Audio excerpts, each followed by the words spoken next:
لا إله إلا الله محمد رسول الله عليه صلاة الله وآله والأحبة لا إله إلا الله. Dan berikutnya jazaa wifaqqa, jazaan sebagai balasan, wifaqqa yang setimpal.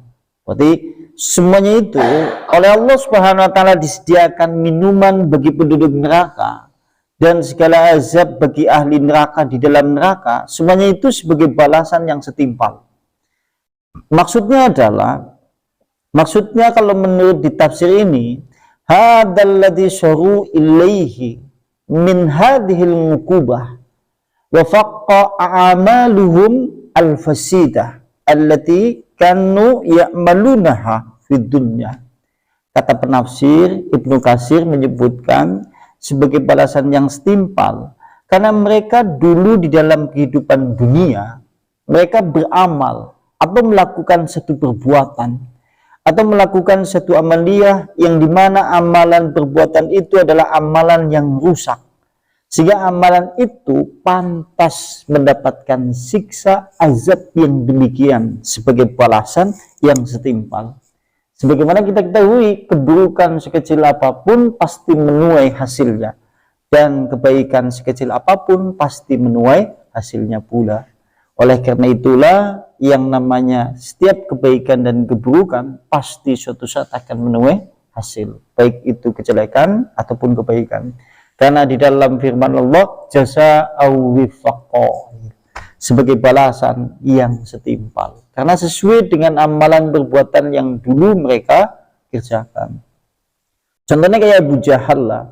Abu Jahal kan pernah, dia itu hadir di hadapan Rasulullah, kemudian berkata kepada Rasulullah, tatkala kemudian Rasulullah mempertakuti kepada mereka, pemuka-pemuka Quraisy, dengan jenis makanan penduduk neraka yang disebut dengan zakum.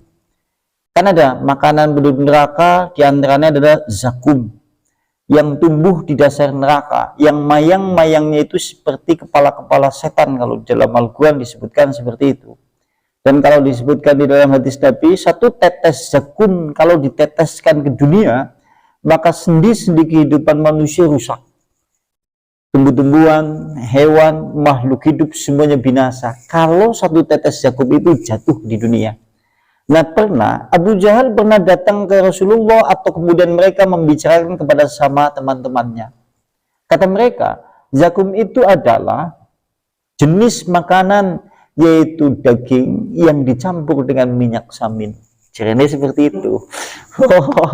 Jarene Abu Jahal kayak gue loh. Zakum itu kan daging yang dicampur dengan minyak samin sekaligus gaji. Kata mereka seperti itu. Kan hampir sama bahasanya dengan kita. Maksudnya bahasa mereka dengan bahasa orang sekarang yang ingkar terhadap itu terhadap masalah azab neraka kan sama. Loh men apa-apa neraka panas, men sekaligus kesuk dodol es dawet. Kan jenenge pada. Cuma dengan nada atau dengan kalimat dengan bahasa yang sedikit berbeda. Ini intinya juga sama. Abu Jahal juga sama mengatakan seperti itu. Akeh ora sing modal Abu Jahal gue zaman siki. Oke ya. Men mati yang ngeleng gue ngomong ya. Mati yang ngeleng gue. Wong, saya pernah dulu cerita-cerita masalah neraka malah disemauri kayak wis tau neraka. Ya wis lah menang lah. Ya bener omongannya siapa? Nabi Isa alaihissalam, dia kan pernah berkata, jangan gantungkan mutiara itu kepada hewan. Mutiara kan perhiasan yang baik. Kalau suatu saat digantungkan kepada manusia yang mengetahui itu mutiara perhiasan yang baik, bermanfaat. Tapi tatkala mutiara digantungkan kepada kambing, ya kan ada gunanya. Kambing tidak tahu, bukan digantungi karet mutiara pada baik bagi kambing. Gitu loh. Maksudnya adalah kalau suatu saat itu kebaikan bersumber dari Al-Quran dan Sunnah, kalau suatu saat kemudian kita bicarakan kepada orang yang hanya sekedar mengingkari, jangan. Sampai negap ngomong-ngomong hal terkait masalah Al-Quran, hadis Rasulullah, itu kan diibaratkan mutiara. Kalau suatu saat kemudian kita akan bicarakan kepada orang yang hanya sekedar mengingkari, lebih baik jangan. Lawislah daripada menggantungkan mutiara kami wedus. Ya kata Isna bisa seperti itu kan percuma lah kalimat-kalimat yang indah dari kalamullah, dari bahasa hadis Rasulullah yang seharusnya menjadi petunjuk sebagai cahaya keimanan, tapi kemudian malah justru ditolak mentah-mentah dan menambah kekafiran. Orang jere nambah iman malah tambah kafir. Kan pada menggantungkan mutiara di leher kambing. Seperti itu. Wedus bukan dikalungi apa baik ya landut. Aku dia bukan teman ya bisa lama. Tiru gitu. Dan berikutnya, innahum kanu la yarjuna hisaba. Sesungguhnya mereka itu di dalam kehidupan dunia dulu tidaklah berharap terhadap hisab. Hisab kan hari perhitungan amalan manusia. Sing jenengane yaumul hisab, segala amalan perbuatan kita semuanya kelak akan dihitung.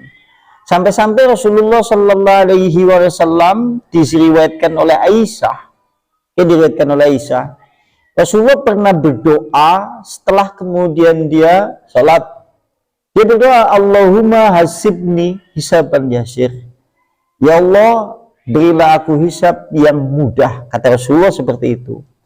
Lantas kata Rasulullah tatkala dia berkata demikian, Aisyah istrinya itu bertanya, "Man hisabu yasir?" Apa yang dimaksud dengan hisab yang mudah, wahai Rasulullah? Kata Rasulullah kemudian menjelaskan, ya Aisyah, yang namanya hisab yang mudah adalah tatkala hamba dihadapkan dengan amalan-amalan semuanya, tapi Allah memaafkan dan mengampuninya. Barang siapa kemudian dihitung, diteliti dengan sungguh-sungguh, maka celaka. Artinya kalau suatu saat kemudian kita pulang kembali kepada Allah, amalan-amalan kita semuanya diperiksa dengan teliti, dihitung dengan sungguh-sungguh, kita celaka. Kita celaka, padahal yang jenengan hisab kan Masya Allah ya. Kalau dalam hadis Nabi itu disebutkan la tazalu qaddama ngabdi hatta yus'al. Itu tidak bergeser kedua kaki hamba di hadapan Allah Subhanahu wa taala sampai dia ditanya dan dihisab. 4 perkara. Di antaranya adalah nganumrihi, tentang usianya di dalam hidup, untuk apakah ia gunakan. Kira-kira pertanyaan itu nek diteliti sungguh-sungguh, ditakoni sampean, Kang, sampean mulai benang dunia nggo ngapa-apa, makan waktu enggak? Makan waktu. Semulai zaman nom diteliti, diteliti. Kayak makanya kata Rasulullah, barang siapa kemudian dihisab, dihitung sungguh-sungguh, celaka. Mulanya direct next yang paling beja adalah hisab yang mudah. Hisab yang mudah menurut kemudian Nabi yaitu Ibnu Umar kan menjelaskan sifat dari hisab yang yaitu hisab yang mudah, istilah dalam bahasa kitab namanya najwa. Najwa adalah pembicaraan rahasia antara Allah dengan hamba. Istilah bahasa kitabnya najwa. Najwa adalah tatkala yaitu hamba dihadapkan di hadapan Allah. Kemudian Allah Subhanahu wa taala memanggilnya kemudian bertanya, hal ngamilta kada wa kada. Apakah kemudian kau berbuat dosa seperti ini, seperti itu? Dijawab oleh hamba, "Na'am, ya aku berbuat dosa seperti ini, seperti itu." Sebisan. Terus oleh Allah Subhanahu wa taala diulang lagi, hal ngamilta kada wa kada. Apakah kemudian kau berbuat seperti ini, seperti itu? Jawab oleh hamba lagi, "Ya na'am, aku berbuat seperti ini, seperti itu." Hamba itu semakin takut. Allah mengulang-ulang terus pertanyaan seperti itu. Ulang-ulang tuh sampai hamba itu betul-betul takut. Lantas begitu pada puncak rasa takutnya, Allah kemudian berfirman, ya ngabdi wahai hambaku, aghfirul laka dunuba, aku mengampuni dosa-dosamu, aku tutup dosa-dosamu itu, yaitu dosa-dosamu itu aku tutup, dan tidak ada tahu seorang pun yang tahu, baik di dalam kehidupan dunia ataupun di dalam kehidupan akhirat. Jenengane hisab yang mudah, sampai diundang mung ditakoni kalau di dalam hadis mung telukok, apakah engkau melakukan seperti ini, seperti itu? Sampai jawab iya. Sampai ditakoni mening, apakah sampai ngelakoni seperti ini, seperti itu? Jenengan jawab nggih. Terus tambah wedi. Terus sampai ditakoni mening, apakah sampai ngelakoni seperti ini, seperti itu? Sampai dia jawab nggih. Terus naik begitu sampean wis wedi banget, nang Allah berfirman, wis rasa wedi, aku wis ngampuni dosane sampean, aku tutup dosane sampean. Gue, hah? Allahumma hasibni sepenyesir. Iya nanti, insya Allah. Tapi jenengan ingatkan, antum ingatkan ya. Ya enggak apa-apa nanti Jabri ya. Itu seperti itu. Ya makanya ini penting ya. Ya hisab, karena hisab penting ya. Kalau kemudian menurut yang lain, setelah kemudian ditanya umurnya, ulangan mandihi dari harta bendanya. Hartanya, pertanyaan harta itu ada dua. Min aina iktasabahu, dari manakah kemudian kau dapatkan? Wa fima anfaqahu, kemudian untuk apakah kemudian kau gunakan? Kira-kira makan waktu suwe kan? Banget ya. Direk mangan apa baik, nganggo apa baik, perkakas apa baik, itu pertanyaannya dua. Dari mana kau dapatkan, untuk apa kemudian kau pergunakan? Bayangkan makan waktu enggak? Makanya kata Rasulullah, barang siapa diteliti, ditanya sungguh-sungguh, dia binasa. Mulai dari kajeng ngasih ngarep-ngarep ditakoni nganti teliti. Toh kemudian kita dosanya akeh. Mulai jawab kalau mau ditok kayak dia, aduh kayak langsane kan jaluk tulung mengsapa. Kayaknya ya, tapi bahasa sing biane diundang lah mungkin jadi ngap. Mau urusanmu, urusanku kayak kan ya. Ya karena hari itu kan wis nafsi-nafsi. Jangankan kemudian memanggil kawan, istri Anda saja atau bahkan anak Anda saja, semuanya pasti kemudian akan mengelak. Itu urusanmu. Perbuatanmu adalah perbuatanmu, perbuatanku adalah perbuatanku. Karena pada saat itu sudah tidak ada lagi satu dengan yang lainnya kecuali harus menanggung dosanya masing-masing. Ya sambat-sambat mengsapa jajar. Wah sampai nek lagi ditakoni iku kayane wong lagi ditakoni nek dhewek nyeling deleng tok, dhewek ora wani madani. Wong dhewek wedi dhewek, wah kayak suwe nek ditakoni ora mungkin iku juga dhewek wedi dhewek wis deg-degan meneh. Giliranku jajal kepriye. Karena kedua sampai kan disebutkan sampai tidak bergeser kedua kaki hamba. Nah, makanya kalau dalam kitab itu macam-macam.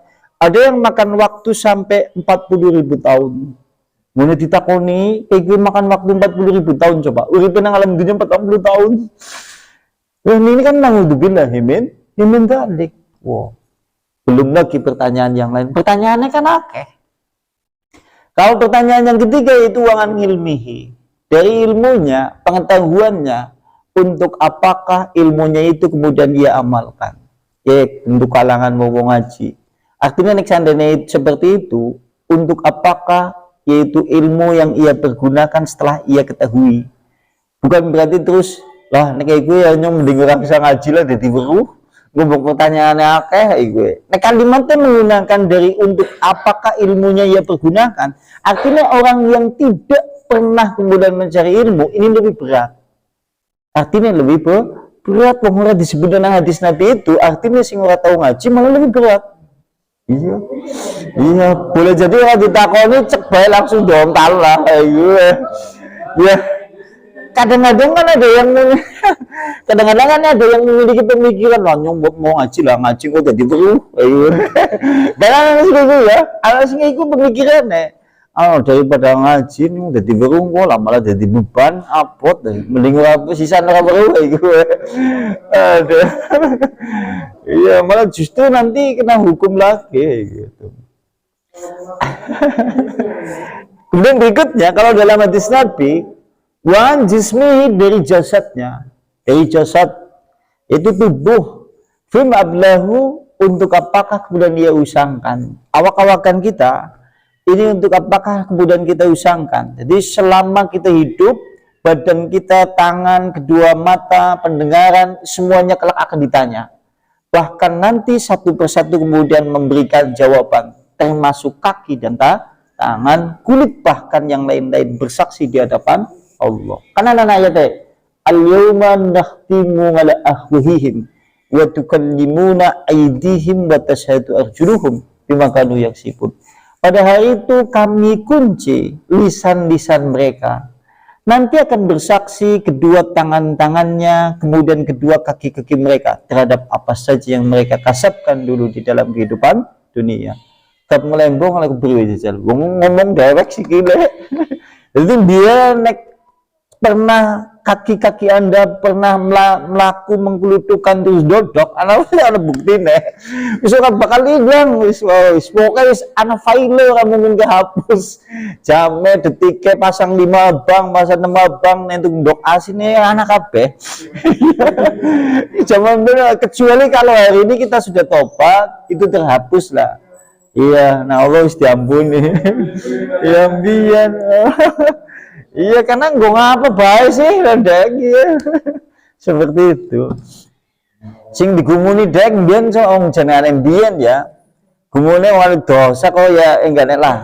Tak niati nggak boleh rezeki lah, bismillah mau menawa uli rezeki. Iku gumune. Sing digumuni kok iku kok dadak bismillah iku. Ya gumune. Ya. Iya kan ya kadang-kadang mengherankan. Karena mengherankan ya, mau jenengan apa Rusia ya. Tuku nomor ya kayak gue lambak menawan di rezeki.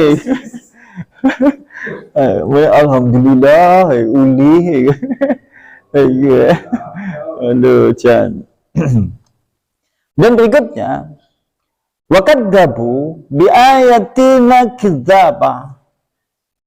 Maksud dari kalimat sungguhnya mereka itu tidaklah mengharapkan, yaitu hisab adalah lam yakunu ya'taqiduna anna samadharan yujazuna fiha wa yuhasabuna. Nah sungguhnya mereka tatkala hidup di dalam kehidupan dunia tidak percaya kelak di yaumil akhirat bahwasanya semua amalan-amalannya akan dibalas dan akan dihisab.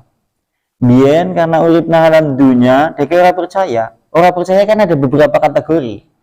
Next siki kalau kita berbicara masalah kondisi kaum muslimin, semuanya percaya dalam lisannya. Sampean percaya kan ngesuk bakalan nek wis mati urip maning terus diadili lanjung ya percaya. Iya bakal wong mati yang esuk urip maning terus tangi nang padang mahsyar. Pengetahuan seperti ini hampir-hampir umum di masyarakat itu mengetahui dan manusia itu bisa bicara seperti itu. Tapi yang jadi permasalahan apakah kemudian amalan solehnya sebagai seorang muslim dia menjalani apa tidak? Artinya nek dheweke ngucap yakin ngesuk kemudian di yaumil hisab itu ada hisab, tapi kemudian di dalam kehidupan dunia tidak diimbangi dengan amalan perbuatan yang berusaha untuk meringankan hisab itu, jenengane wong ora percaya juga. Itu seperti itu, karena kondisi kaum muslimin hari ini yang seperti itu. Wis yakin, lisannya juga ngerti, dia juga sering berbicara seperti itu, tapi tidak mau menjalankan sholat, tidak beribadah, tidak banyak memohon ampun, jenengane pada bae wong ora percaya, tetap akan diazab oleh Allah Subhanahu wa taala dan tetap akan dihisab. Sing percaya teman-teman kan percaya hal itu, kemudian mempersiapkan bekal dan memperbaiki diri supaya nanti hisab yang kita akan hadapi akan menjadi ringan di sisi Allah. Ki jenengane wong sing percaya bener. Direk golongane sing ndi? Ya mau ya percaya sing bener-bener ya. Ning nuju-nuju sregep, nuju-nuju kandel, nuju-nuju tipis. Nek lagi tipis ya beboh. Nek lagi kandel ya masyaallah sregep, masyaallah ya mangkat jamaah dikasih dewek lagi sregep ya. Iya kadang-kadang itu. Memang yang namanya iman, orang beriman kan kayak gitu memang. Yang khusyuk wa yazid berkurang atau yaitu turun ataupun naik. Naik itu banyaknya amal soleh, kalau turun yaitu banyaknya maksiat kepada Allah. Nek jenengan turun tidak ada maksiat mending, artinya standar. Tapi kalau kemudian iman itu turun, jarangnya kemudian beribadah kepada Allah, ibadahnya hanya wajib-wajib saja, tapi maksiatnya ada, ini turun. Tapi kalau suatu saat jenengan amal solehnya banyak, ini munggah. Direk munggah mudun, sering munggah apa sering mudune? Naik turun naik sering mudun ya, mudune bamper, munggah mantan angel. Keton munggah ban kok nek bulan Ramadan, masya Allah ya. Nek bulan Ramadan kayak seolah-olah kayak munggah banget, kayak enteng banget kok ya, kayak enteng ya. Iya kayak enteng ya. Mulai sholat bengi ya enteng, maca Quran ya enteng. Apa meneh nek agi awal-awal, pertengahan dah. Gitu. Masya Allah nek bulan Ramadan ya. Yang mulanya kalau kata yaitu Imam As-Sibli, jadikanlah bulan-bulan yang lainnya itu seperti bulan bulan Ramadan iku. Maksudnya iku dalam aspek segi beribadah kepada Allah. Nah, nek sing bulan Ramadan ngaji bendina. Wong kultum sih mulai dari habis Isya, sebelum sholat tarawih atau setelah sholat tarawih, dan juga sekaligus nanti engkau anak kuliah subuh. Begitu kuliah subuh kadang-kadang setiap masjid seminggu sepisan ada pengajian buka bersama. Oh masya Allah, ngajinya bendina deh seringnya. Oh iya kan ya, kalau dia baik orang awam ataupun orang umum kalangan ahlu taklim atau tidak taklim, hampir-hampir tatkala bulan Ramadan merasakan iman itu naik. Oh begitu tanggal si Syawal, nah gula look tek ya masjidnya sepi maning. Iya enggak salah, iya karena tumak ninah itu kan bagian rukun.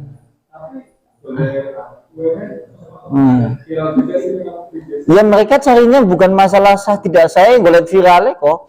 Iya sing diburu nang mereka kayak betul. Udah saya tapi sing penting viral. Soalnya nek orang kayak gue sholat biasa angel viral ya. Iya. Iya nek sholat biasa angel viral ya. Iya. Ya karena kalau seandainya mereka itu jauh dan kita tidak punya kapasitas atau tidak punya media untuk menasihati mereka, ya kita kan jauh juga. Kecuali kalau suatu saat ada orang yang upload seperti itu merasa bangga, ya paling tidak kita harus komen. Itu tidak sah, tidak tumak ninah. Paling tidak andilnya seperti itu. Iya. Gak apa-apa. Iya, gak apa-apa. Masalah wong nyerang umum. Yang namanya kebatilan lebih kebaikan harus berhadapan-hadapan. Ya gitu. Itu seperti itu. Dan berikutnya, wakadzabu bi ayatina kidzaba. Biar selesai pengen bayar seneng ya cerita surga dari sing kebalikannya neraka gitu.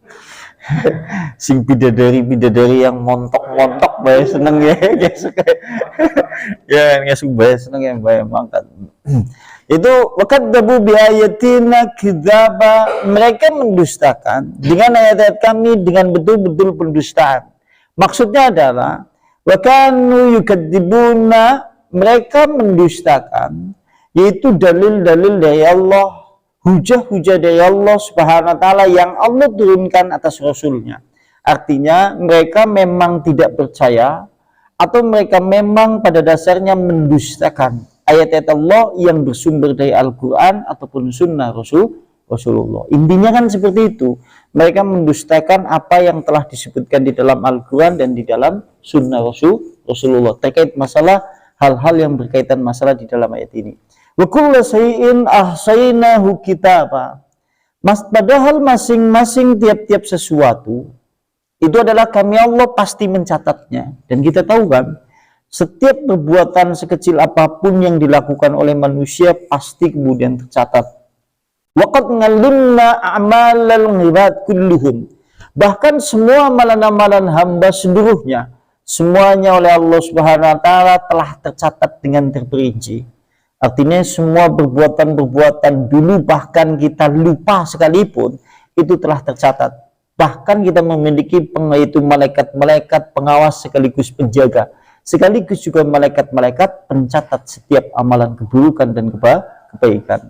Ana bukti tertulis, ana bukti visual, ana saksi. Saksi-saksi dari kiamat kan bumi yang dipijak, terus Rasulullah, anggota badan, 10 anggota badan yang nanti kelak akan menjadi saksi di yaumil akhirat. Di antaranya kedua mata, kedua telinga, kedua kaki, kedua tangan, kemudian kulit, yang terakhir farji. Anggota badan yang kelak menjadi saksi di hadapan Allah. Sampai nggak ngelak kamu dijajal. Saksi ini harus komplit. Bukti kuat loh, bukti visualnya ya nah.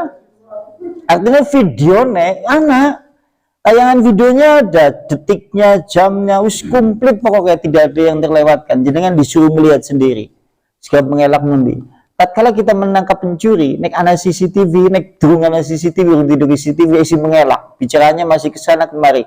Begitu dheweke ndeleng videone dhewek, langsung tuk kayak gitu. Iya kan? Begitu juga kita, begitu kita melihat sendiri sudah tunduk dengan rasa sangat takut dan khawatir. Ya, paling mudah-mudahan Allah memberikan rahmat. Harapannya kita kan seperti itu. Dan berikutnya, faduku, oleh karena itulah Allah Subhanahu wa taala berfirman, faduku maka rasakanlah, walan nazidakum illa adzaba. Tidaklah kami menambah kepada kalian kecuali azab.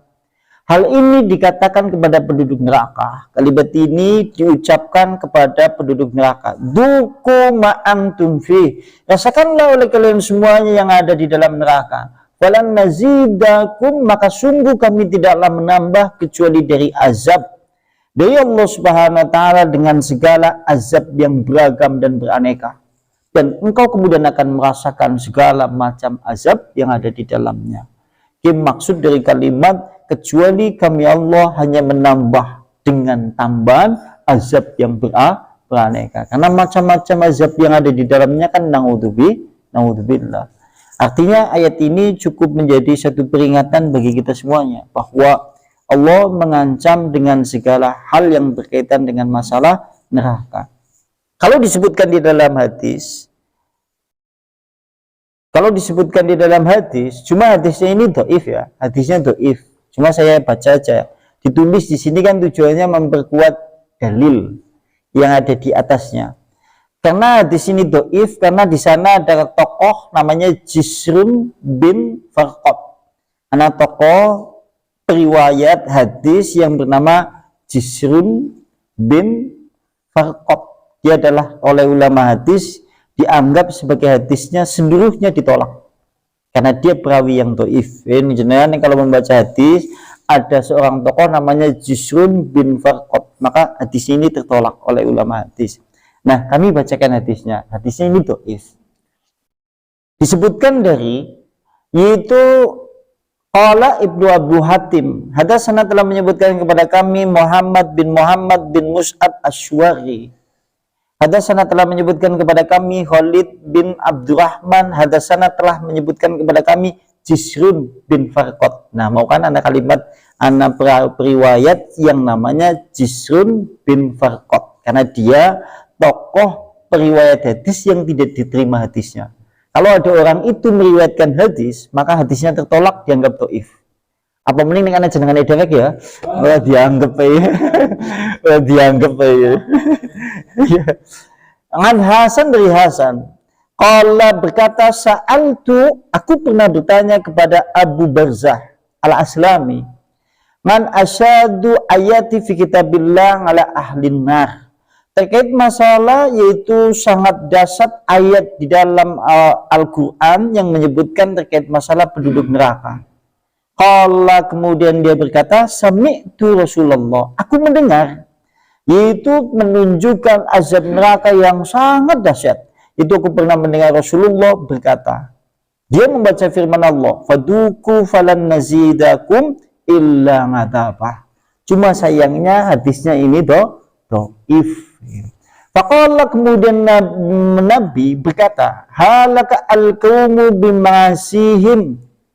Celaka yaitu seorang kaum, sekelompok kaum dengan perbuatan kedurhakan mereka kepada Allah Subhanahu wa taala. Oleh karena itulah cuma hanya saja hadis ini dipandang sebagai hadis dhaif karena ada seorang tokoh namanya Jisrun bin Farqad.